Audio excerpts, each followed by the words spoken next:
Hi, everyone. Welcome to Supernatural is the New Natural, episode 2. So today we're covering past lives and hypnosis, and we're talking to Leo Max of Restorative Hypnosis. I know there's a lot of IG Live and just a lot of digital content out there right now. And the reason why I wanted to do Supernatural is the New Natural is because it's all about bringing alternative ways of thinking, living, and believing from astrology to clairvoyance to hypnosis and past lives directly to your IG feeds right now during a time when everything is so uncertain, helping us view this time period from a different and more spiritual perspective. And also just reminding us that we're all human, we're all in this together, and there's so many things we can't control, but what we can control is our perspective and grounding ourselves and uniting and learning more about why we're here. So let me introduce Leo really fast. Leo Max is a New York-based hypnosis and practitioner. He received his certification from introspective hypnosis training. He grew up outside of Chicago with parents who practice transcendental meditation, TM. Some of you guys might be familiar with it. And he's been practicing hypnosis and past life regression for the past 2 years. He's had clients for the past year. His mission is to help others find spiritual growth by addressing things like deep trauma, ET encounters, life in between, Bardo, or the time in between incarnations, interdimensional and planetary travel, spirit attachments, spirit guide communication, DNA activations, and many other things we don't even have the language for yet. Those are so many things that I know, myself included, I'm like, what is that even? So I'm really excited to get Leo in here and have him answer all these questions. Okay, so side note, I had a past life regression. Okay, Leo is coming in now. And I had a past life regression session with Leo. Hi, Leo. Hey, How's it going? amazing. How are you doing? I'm good. I was just saying that I had a past life regression session with you recently, Yeah. and it was life-changing to say the least. And I don't say that often, but I found out I was an animal in a past life. I was a slave in a past life. I went to Bardo, which I didn't even realize what that term meant. Yeah. So I can't wait to get into all of this with you and have people who aren't not as familiar with the topic and really delve deep. And then everyone who has questions, please just comment with your questions about hypnosis, past life regression, anything we talk about, and then we can answer them at the very end. Yeah. And I haven't seen you since our session, so this is perfect. Yeah. So I don't even know what's happened, the what's aftermath. transpired. Yeah, the aftermath of your session, things like that. So this is going to be perfect. Yeah. Thanks so much for hopping in. Okay, so before we start, do you mind leading us in a quick grounding meditation? I know you did that for us and it was super helpful. I would love to. One of my favorite things. Okay. So everyone just find a comfy place. If you're somewhere noisy or have music, just kind of find something that's quiet. Maybe put your headphones in. We're just going to it's going to be like 3-4 minutes of grounding, just to kind of clear the energy off the call, because people also don't realize that their energy gets into their technology. And you can actually ground your phone and things like that. So we're going to do that as well. So what do you mean your energy gets into your technology? You're going to see. Okay, yeah. Okay, let's do it. Nothing normal, right? We're always going to go to the next level. Yes, I love it. All right, so everyone just close your eyes. You can do this sitting in a chair. You can do this lying down. Just find a nice comfy spot, cozy. This will just be a few minutes. So the first thing that you're going to do is imagine breathing in and out of your heart space. You can picture a color flowing in and out of your heart. And just take a couple breaths here. Just drop your consciousness down out of the doing mind and into your heart space area. And this instantly activates the parasympathetic nervous system, starts to calm all the muscles down, and just starts to let your body know that it's okay to relax. And just start relaxing with every breath, even more than the last one. And now I want you to extend your exhales twice as long as your inhales.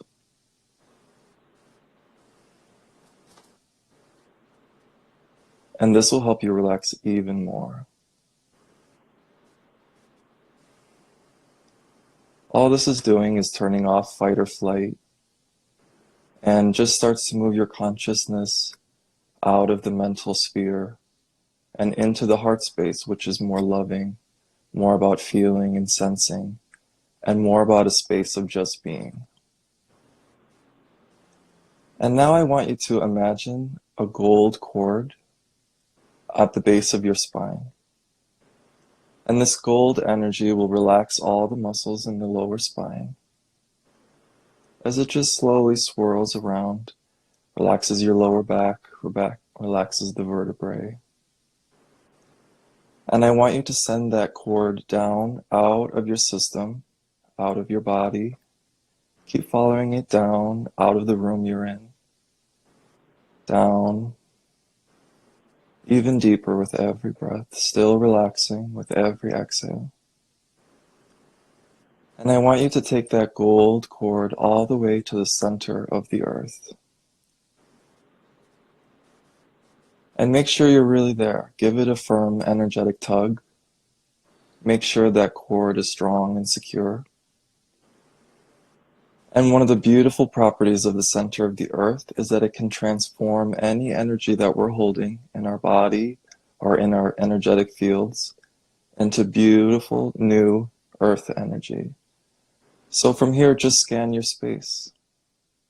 Scan anywhere you're holding tension in your muscles, in your body, in your joints. Any fear and anxiety that you have. Just watch it rush out of your system like a hose of energy that rushes down into the center of the earth. All of that stress isn't helping you. It's not making you stronger, so just let it all go. And then I want you to watch the energy transform in the center of the earth and start bringing it up the cord. Your grounding cord, this is just for you.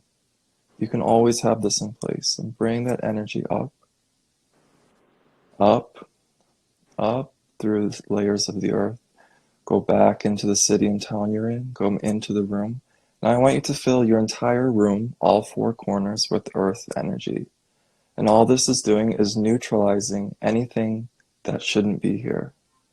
Anything that's not you just neutralizes with earth energy. And now I want you to focus on your phone or on your computer and any of the technology in your room, your Wi-Fi router. And I want you to direct that earth energy. Imagine covering those technologies in clay or in mud or grass. Whatever works for you, something that seems grounding, calming. And I want you to just slow the energy down of your technology by neutralizing all of your stress, all of your anxiety, and all of your fear off of your technology, and including everyone else's stress. Technology are powerful magnets, and our energy becomes stuck inside of them, which is why when you're having a frantic day, your computer always seems to fail, because it's picking up on your frantic energy. So the more calm and relaxed you are, the better your technology will work. And finally, bring that earth energy back into the base of your spine where you started, and have it spread throughout your whole body, head to toe, like a wave that just washes through your muscles, bouncing up and down, going through all your bones, your cells, every strand of DNA. Totally infuse your whole body with beautiful, neutral earth energy, grounding out anything that's not you. And just take a couple breaths. Know that it's going everywhere that it needs to go. It has a consciousness of its own. You just get to lay back and let it do its work.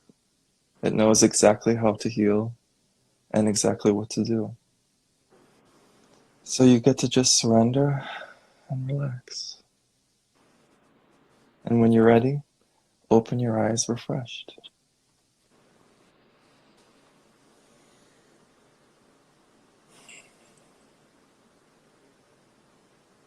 Wow. There you go. Grounding 101. Grounding 101, that was like grounding 2012. Like, that's a whole different level. I I love mean, yeah, I love what you said about when we feel frantic, that's when it seems like our technology never works. It's so true. yeah. Um, Even printers, think about when we used how they always mess up on the worst day. Things like that. yeah, when you have a big interview and your phone stops working, your laptop crashes. Yeah.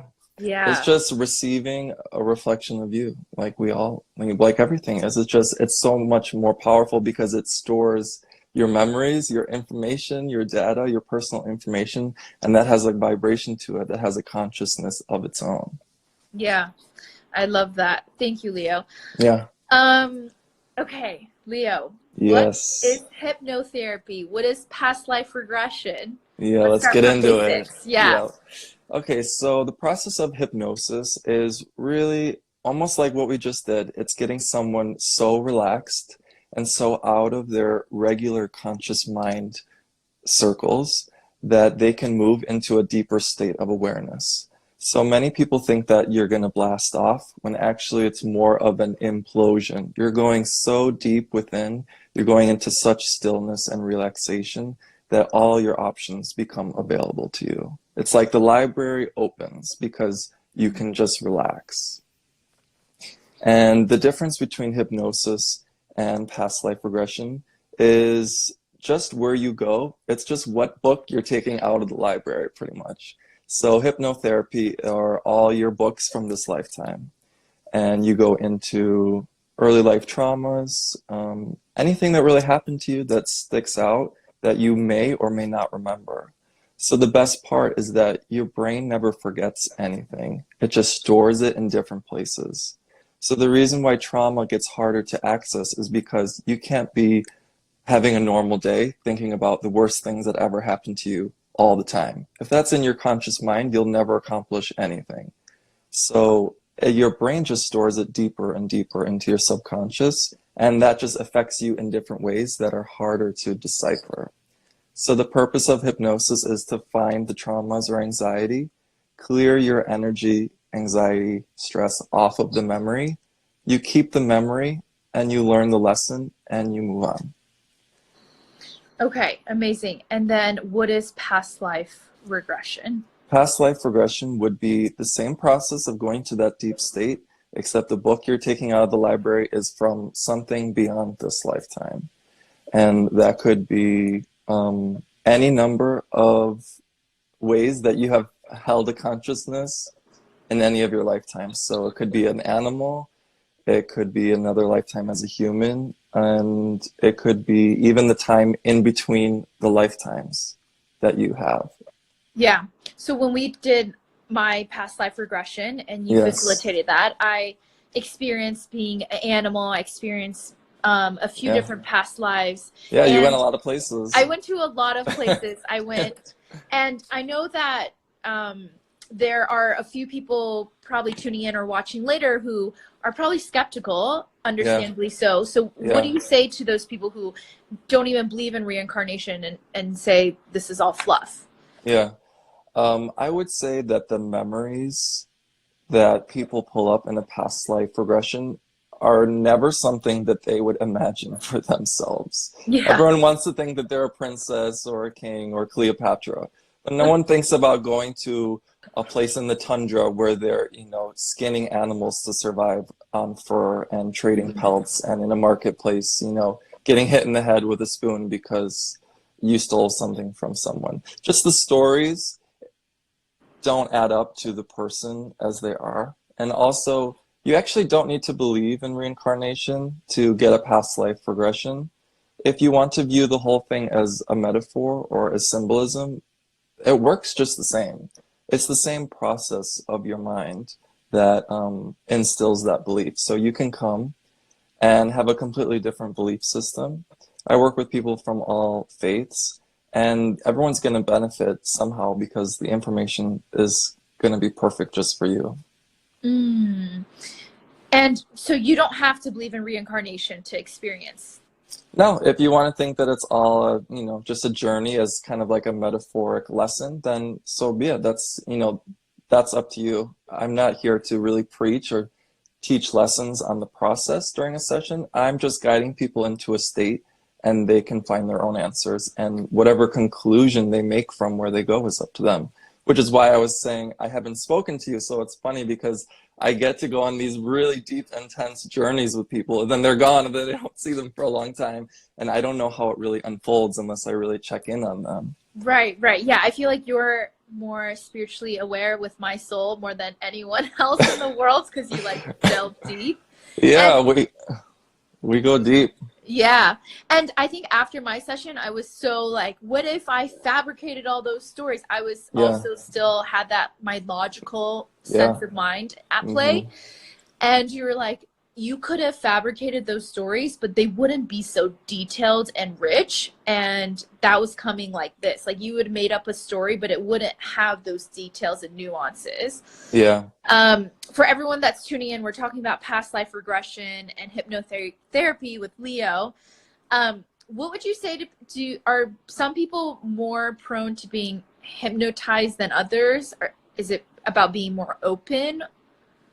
It's not so much about any practice. I have some people come in thinking like, I've never meditated, this is going to be so hard for me, when actually it's more related to kind of that state when you're just going to sleep and you're kind of half there, half not. You know you're in your bed, you're getting some imagery, you know you're going into the dream state.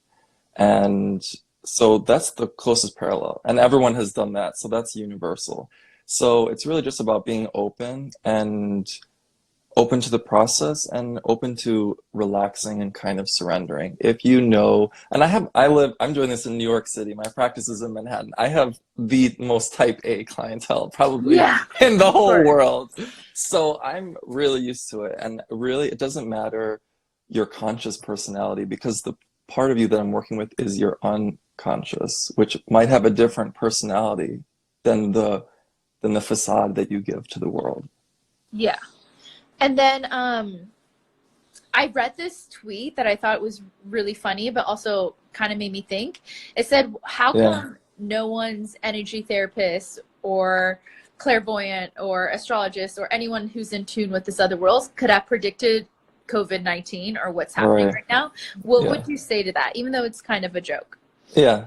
There are some communities that have been talking about this process of ascension, which I think this can be possibly tied into, which is really an up-leveling of our consciousness, of our DNA. We're evolving as a species, as all species do when we're put in stressful environments. That's how, that's why competition works and things like that, because it forces you to get better, get smarter, upgrade how you're doing and living. So I think that right now, those communities, I don't even know what to call it, light workers, DNA activators, I'm not sure I even know what to call that community of people, but for the past couple of years, they have been talking that around this time, there's going to be some event that is going to force people to look inward on a global scale, to force people to be more introspective, to talk to your neighbor, to be more heartfelt, to appreciate the elderly, to do that shadow work that they have been avoiding their whole lives. And so I think that kind of weaves in. But the other thing I'll say about, why hasn't anyone predicted this specifically is, without going too metaphysical, um, I think people underestimate the power of our free will and the global consciousness. when you see a psychic, I think the misunderstanding is that they are seeing definitive things in the future. But Mhm. what a psychic is doing is they're reading your energy in present time and the possible future timelines from where you're standing right now. So they're reading the crossroads of who you are. And based on that, they're going to tell you, here are some of the most likely outcomes. So on a global scale, that's difficult because it's tough to analyze the decision making of 8 billion people and things like that. And also same with astrology. You can pick generalizations of how the planets will affect people during this time period. But how they make decisions based on that effect is up to them, really. Yeah, that's so interesting. That's so true. I've had psychics tell me that, your energy can shift in like millions of different layers, Yeah, and that will be predicted based on like how your energy shifts. So you can have exactly. so many different outcomes of your future. Exactly. Um, so how, so that's, so you, everyone's been saying this is more of a spiritual advancement. There's Mm, some spiritual work at play here. yeah, And it's kind of going head to head with the chaos, with the isolation, with, the recession and economy strain. And yeah. so how can those two coexist, and how can you find peace and spiritual advancement when it feels like so much is happening and so much anxiety and chaos is happening? Yeah, definitely. So I think that I think of the energy you give off as frequency bands, almost like the color light spectrum. Red is the slowest. It goes, it's the lowest on the spectrum. I don't even remember what's highest, blue. So anyway, fear, anxiety, stress, that's a frequency band at the bottom. And what I will say is that it has a pull, it has a gravity to that on a global scale. So the more people that are vibrating at that frequency, the easier it is to just naturally get pulled into it. We all have empathic abilities, which is taking in the energy of other people. And on a global scale, people's second and third chakras are just blown out right now. They don't even know. They wake up, nothing even happened to them, and they feel sad. They feel horrible.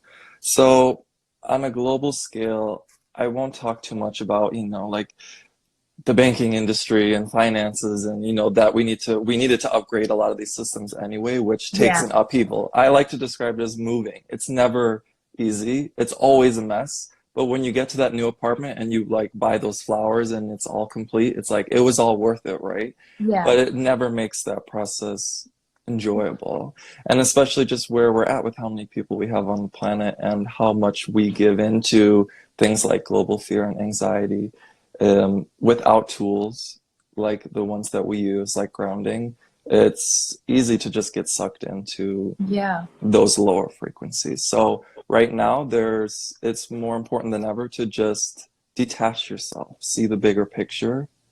And if there's nothing, there's not that much that people can really do in the immediate, besides the simple things, helping out your neighbors, checking on your family, driving people to appointments, and doing what you can on a day-to-day basis. But beyond that, on the physical 3D realm, there's not a ton you can do, and people are spending that time sitting in pools of fear and anxiety. So I'm calling out to people to zoom out and envision what you will be beyond this, including other people. Okay, so anxiety and fear are on the lowest vibration frequency, and Stress, definitely. Yeah. stress, and that is just as contagious as joy, love. So Yeah, we exactly. can choose which one we tap into. And if humanity is all woven into a fabric of humanity, is this fabric gonna be woven with fear and anxiety, or is it going to be woven with joy and love and optimism and hope? That's up to all of us. That's all. That's Yeah. what is being asked of us right now. This is our access point for the decision making that I'm saying. We're at a no, the world went to a psychic, and the psychic is saying, here is your options, right? You Yeah. can choose all of these routes. Here are all the infinite probabilities. It's up to Yeah. you and what you are resonating from your space that's Yeah. going to decide. Amazing. And, during this time, the things that usually help us the most with connecting with ourselves and the universe and our spiritual selves is, connecting with humans, connecting Yeah. with nature. But right now, a lot of that isn't possible with, the lockdown and being confined to our homes. So Mhm. how would you say people should still they can still connect with all of those aspects while having these boundaries? Yeah. You're going to have to get creative, which is, again, one of the whole points of this whole thing, that you're going to have to start thinking out of the box, going to what people did 100 years ago and thinking about what you're going to do 100 years from now. So imagine how nice it feels when you used to get letters, handwritten letters from people, right? Even if Mm. it was something simple, you'd probably cry just because of the whole act, right? So thinking about what brings you joy and remembering that it doesn't have to be grand and that you can make every day sacred with a routine of intention. Yeah, wow. I love that. Um, what's been a story or quote, something that has helped you who's very spiritually aware during your low times? Yeah, the one that I don't even remember where I heard it, but I think it was about Mother Teresa. And it was when I know of all people, I think it was when she was working in India and someone asked her, "How can you work in these, the most horrible conditions with the most impoverished people and every single day and still, have joy? How do you come from, a modern society and basically give that all up to devote your life to being in the Mm, worst conditions possible?" And her response was pretty much like, "I can't help them if I'm vibrating low, if I'm in sadness, and if I see every homeless kid on the street and I am shudder in terror or cry of every person, then I'm no use to them because now I'm sinking lower and lower." It's kind of like if your friend falls into a pit, you don't jump into the pit and try and climb your way out. You stay at the top and you pull them out. So I just keep thinking that people need these beacons of hope and positivity. And I know that I can do that very easily. I've been training my whole life for this. I'm mm. ready. I'm You've been waiting for this blasting. moment. Yeah, this is what light workers have been training for from the beginning, probably Yeah, beyond. This is probably what we signed up for before we even incarnated into this lifetime. yeah, that's so We have beautiful. been trained in our spirit for this moment, and it's one of the reasons why we're all here. So it's time to step up, and it doesn't take a big act. It takes that consistency of joy, of peace, making someone's day, write a letter, start as something sacred every morning, light a candle for your grandma that passed. Like, go back and do things that um, touch your heart space because that Mm. sends a ripple through the consciousness. It breaks up those people that are teetering on the edge of fear and stress. Like, which way do I go? When you do that, when you write that letter, when you say a prayer for your grandma, it pushes them to the side of love. It gets them to the other side without them even knowing it. Yeah, we're like constantly teetering on the spectrum, and like every day, every small action that inches us towards love, it still inches us towards a better direction than fear and stress and anxiety. Yeah, Um, and we are all connected more than people realize, and it's getting proven more and more through the quantum field. It's called quantum entanglement. If you take a particle and you split it in two and you send one 1,000 light years away, if you affect one, the other one feels it. And at some yeah. point, we were all connected. So people hear these cliche things like, you do this, you do that, and affect someone else. It's much deeper and more profound than people realize, is what I try and get that across. Yeah, I read recently that two particles that have never been in contact before can still affect each other. So, like humans, like if Yeah, I'm here and you're across the world, we can still affect each other. And yeah. But um, we were all connected at some point. yeah, yeah, If you I if you have to go back a billion years, it doesn't matter. Those particles were one at some time. yeah, I truly believe on a grander scale that this wouldn't have what we're going through right now wouldn't have happened unless the universe knew that there was enough light workers in the world to help humanity through. Exactly. 100%. I agree. Your Mother Teresa quote reminded me of this Vietnamese poet who talks about how he makes a metaphor example where when the Vietnamese was fleeing and there were refugees in a boat, if there was at least one refugee in the boat that would stay calm and peaceful and grounded, the Mm, rest of the boat would survive and keep fighting. But if everyone on the boat would have fear and anxiety, the whole yeah. boat would sink and not make it. And so it just takes that one person, no matter Yeah, how big of a boat it is, that one person to stay peaceful and grounded and calm. exactly. And even that 3 minute grounding we did in the beginning, someone else is going to feel that on the other side of the world because, a mom of with 5 kids, right now that doesn't have the time to do grounding in the morning or something like that. You're giving that to someone else. Yeah. Oh, I love it. Okay, I'm gonna ask. Oh, is there anyone right now that you're looking to for guidance during this time? Or multiple Oh, people, good sources? question.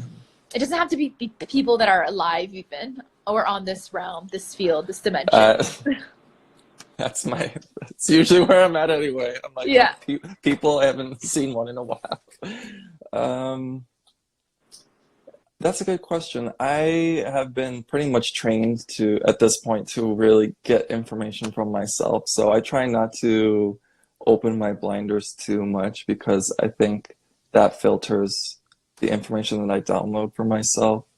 My training has really been about not calling in angels, not calling in guides, not calling in these other spirits to help me because I'll go way out there just for 1 minute because I think people are ready. But essentially, in terms of dimensions, all those consciousness, all those levels of people that you're calling in, your dead grandma, your spirit guide, and Archangel Michael, an angel, none of them are higher than your highest self.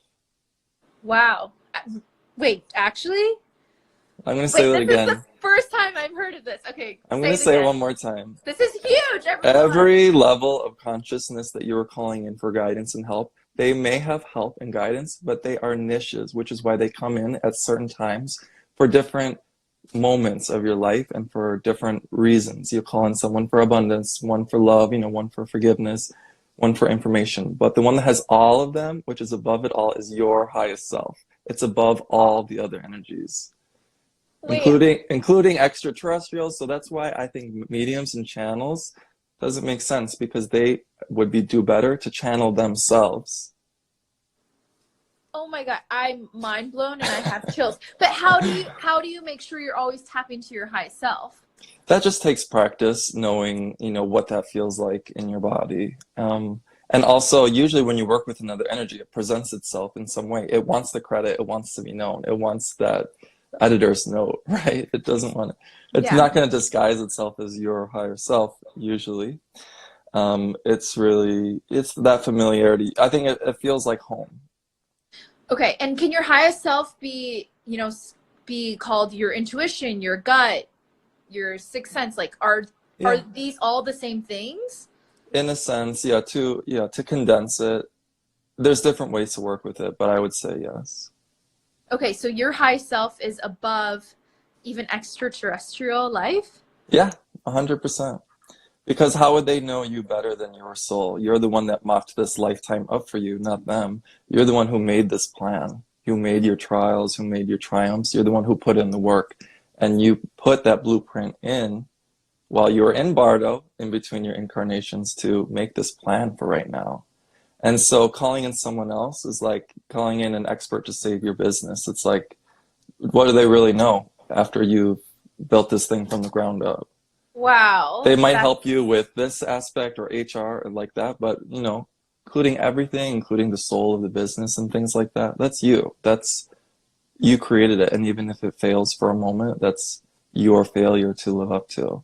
And I think people want to call in something else, sometimes to even blame it on them right. because they don't want that responsibility of it coming from themselves. That's so powerful. What are some questions or techniques you do to ask your higher self how you should proceed with something? I love to check in with body feelings and temperature. is one of the things. It was one of my litmus tests, I'll say. So let's say you have two job opportunities or two things to do in one night, and you only can choose one. I asked the question, okay, option one, show me and let me feel the answer and how, what's my reaction to option one or job offer A.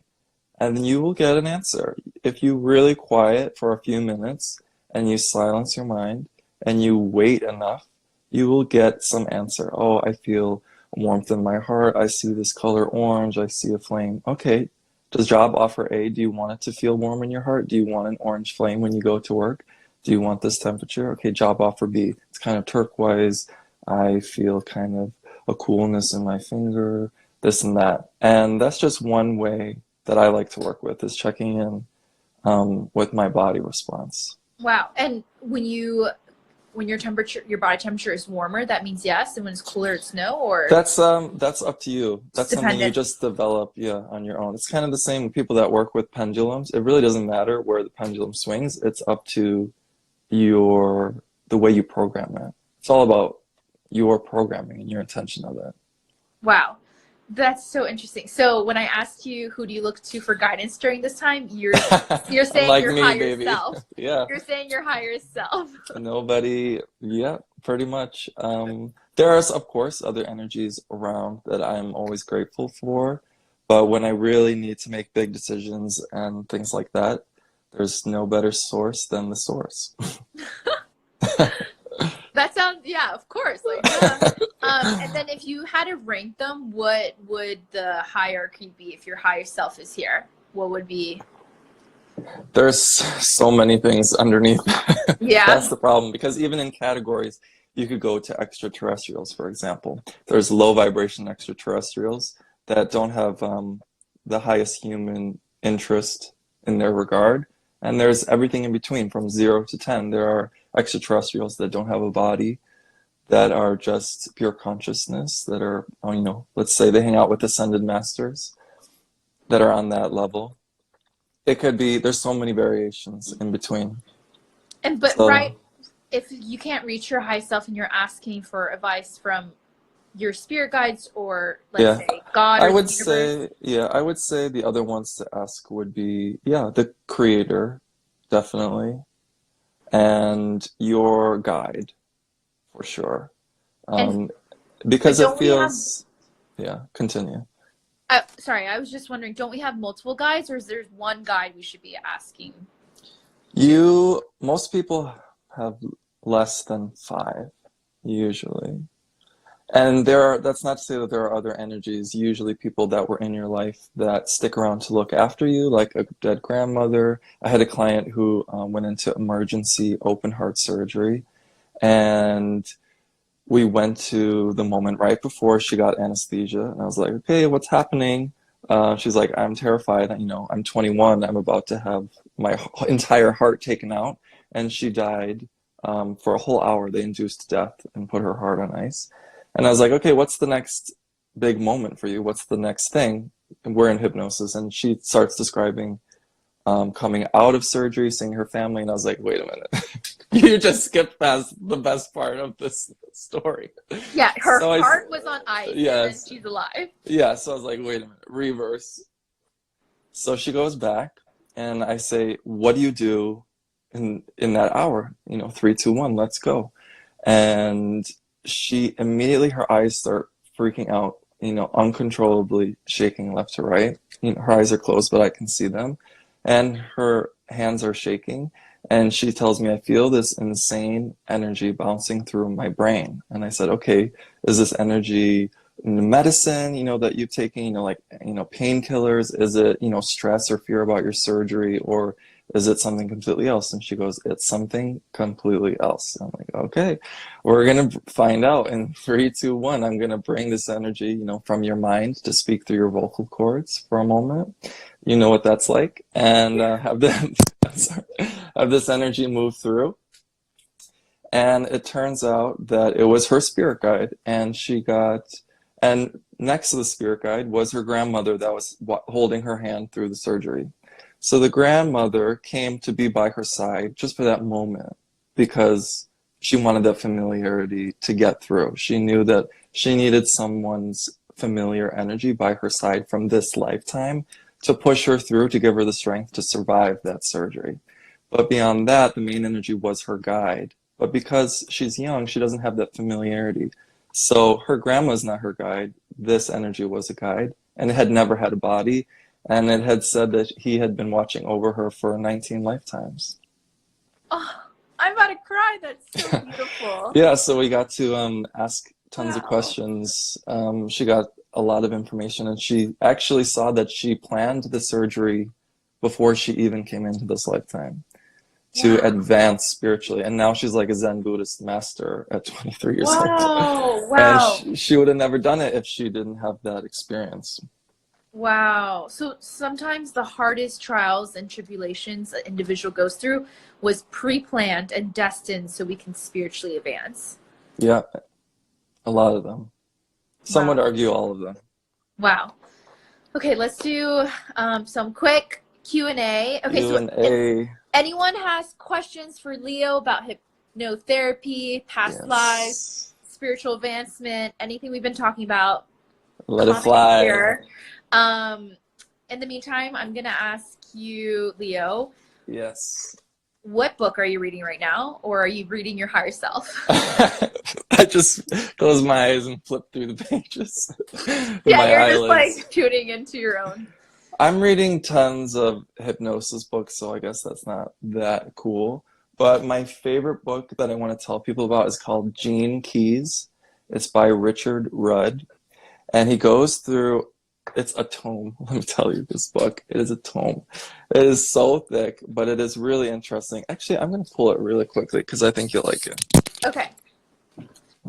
Yes. And if send questions because I know you guys are freaking out just as I am. So send questions. This is the book that I go to whenever I'm too stressed to talk to my higher self or just in that 3D moment. This is my book, Gene Keys. Can you hold it up closer? Okay, Gene, Gene Keys. Yeah. Gene Keys. Oh, it's so thick. It's like a It's wow. and I'm telling it's- you, every couple sentences you have to reread. It's one of those that's like, wait a minute, what? Each one is every chapter is such a download that I have been reading this book for years. And essentially, you don't have to read it in an order. It gives your 64 genes, and he basically maps out the energetics of all of your 64 genes. Wow. So, for example, he says that each gene has 3 categories. A siddhi, which is SIDDHI, which is more like the negative thing that expresses through that gene. The gift, which is the gift if you move beyond, the negative portion of that gene. Sorry, I did that backwards. It's a shadow, the gift, and the siddhi. The siddhi is like the ultimate when you've reached like the full potential. So he gives this chart of each gene. That's so intense. So I just go through and I look for a word that I connect with right now. So you could do like struggle. The shadow of your 38th gene is struggle. When you move beyond struggle, you go into perseverance. And beyond perseverance, the siddhi is honor. And you just kind of go through whatever you're feeling at that time, how to work from the shadow all the way up. And it gives you like the energetics of it, how you get there, how to work through it, and how to advance each of your genetics, really, and upgrade your DNA. Wow. This is like the best self-help book I've ever heard. It's truly incredible. So someone asked, why do you use hypnosis? Yeah. Good one. Let's start with basics. So you can basically use it to find your energy that is lodged in old memories that you want back for yourself. So all time is happening at once. So that traumatic moment or that time that you got hit in the back and broke your ankle in a past life, that's happening right now, which is why you're having the effect of it right now. Which is why you're having back pain or... Exactly. So if you have a symptom from a past life that did not resolve in that life, that's why it continues over, because all of life All of time is happening right now. And you don't have to think about it too much. Just let your analytical mind just wash that sentence away and just think of it as like when you are looking with no perspective, when you're kind of seeing, with your peripheral vision. Think of that as time. It's all in front of you, all the timelines. So you can go into a moment from this lifetime or another lifetime and pull the sadness, pull the trauma, pull the fear out. I work with a lot of people that lost parents when they were young, or I work with a lot of clients that were molested, and that trauma from being molested doesn't stay with your 15-year-old self, doesn't stay with your 9-year-old self. It's locked into your bones, into your muscles, into your psyche, and it programs into your mind how you make decisions moving forward. It makes you less likely to trust someone with a similar archetype of your molester, things like that. So if you want to clear some of those things, we get to go back. We get to approach it in a peaceful, calm way that your mind can creep towards it, which is not possible in traditional therapy, where people freeze up, especially people with PTSD. It's impossible to approach those really traumatic things with your conscious mind. So with the unconscious mind, you get to clear the negativity off that memory. And the most important thing about it is that you replace it with something new. So let's say you're talking about losing a parent at 10 years old. After we go to the memory, you relive having them pass, and you clear all the sadness out of your system. You replace it. What do you want to put here instead of that sadness of your dad passing? I want to put a picture of him, and I want to put joy and the color yellow. And I say, okay, now every time you speak, every time you move through life, and you remember your dad, you're going to remember beautiful yellow. You're going to remember that joy and that gratitude of having a parent, that you got at least 10 years with him, and that you got all the lessons. Some people don't get anything. And here you are, you got 10 years with an amazing person. And every time your mind remembers a picture of him, you won't remember him dying. You'll remember this beautiful yellow, and it's going to envelop your whole space. And he's going to, be able to communicate through that yellow. Everywhere you see it, his memory will be there. And the subconscious mind doesn't have the guard dog that the conscious mind does. So that's why it's extremely impressionable. Those things really stick, which is why stage hypnosis works. If you can pull a kid on stage and make them do something ridiculous, then you can program into someone positivity, productivity, joy. You can rewire your brain into a positive experience, even if it was the worst thing that ever happened to you. Wow. So beautiful. So this is my everyday. Yeah. Do you have a daily meditation practice that you do? Yeah, and it's kind of interesting because after all of this, it's kind of changing. I'm moving into more of like a ceremonial meditation practice. So I have a little terrace. I get up and I play my crystal bowl outside, and like I said, because I know it's sending a ripple, so I kind of walk around my little terrace. I spread that love and joy to the whole world. I do a lot of sound meditations. And at night, I just do something kind of relaxing. I do a candle meditation, which is when you look at the flickering of a candle as much as you can and kind of lose and make it go blurry. And it's kind of bringing that attention into this one point. It's just bringing you back. And it's just something that I like, that calms me. Because if you can focus really on this flame of the candle, then you can't focus on stress. It's impossible to have anxiety. Wow. Okay. So if you're feeling really anxious, try candle meditation. Candle meditation. And yeah. Focus on the flickering light. I love Yeah. that. And so one of the most important reasons I'm doing this, instead of bringing a different alternative viewpoint to what's happening, is to be supporting the light workers such as yourself. And you're a creative, independent, but so many people need your services and your light right now. How do people find you? How do they keep following you? How do they book a session digitally? Is there anything that you're offering during this time that might be helpful, virtual services? Definitely. I'm offering talking with people, coaching, practical skills. I'm trained in a lot of things like emotional freedom technique, which is using the meridian lines in your body to tap stress out, things like that. And I have a whole host of tools that I can work with people virtually if you need that reset. I also do my energy healings online because, like I said, it's beyond time and space anyway. We're all connected, and they really, I mean, I was hesitant at first. I learned energy healing online, which is kind of funny. And even when I signed up, I was like, there's just no way that this is going to work, but here it goes. And then 2.5 years later of taking, energy work online, I'm still doing it. And it just helps you recenter, feel good. So I do just chat, which is like the talking and tools and energy healing. And I'm going to be doing a group past life regression via. Ooh. So where can people sign up? You can follow me on Instagram, which is restorative hypnosis, and that's when I'll post when that will be. I haven't announced the date yet, so keep an eye. And my website is restorative-hypnosis.com. That has all the pricing, and you can see more details of the different energy healings because I have a couple different ones. There's a regular one and one for your astral body, which is much more floaty, and it's giving an energy healing to the part of you that lifts out of your body and goes into dreamland. Yeah, it's pretty exotic. And yeah, those are the main things. I'm also going to be putting out a video very soon for tools for empaths during global crisis. So it'll be very practical.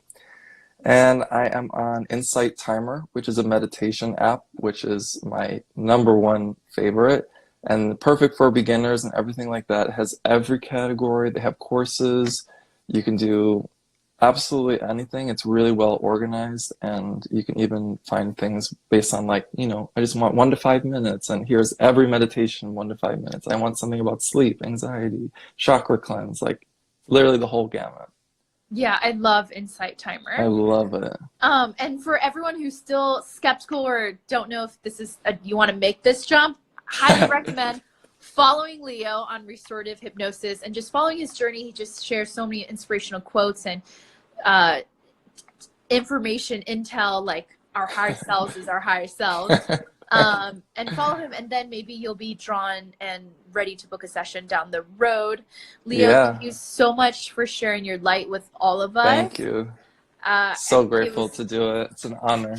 Thank you. I feel like this was so therapeutic as well. Who needs to go to therapy when you have that's what I'm saying. We just talk and the energy just shifts.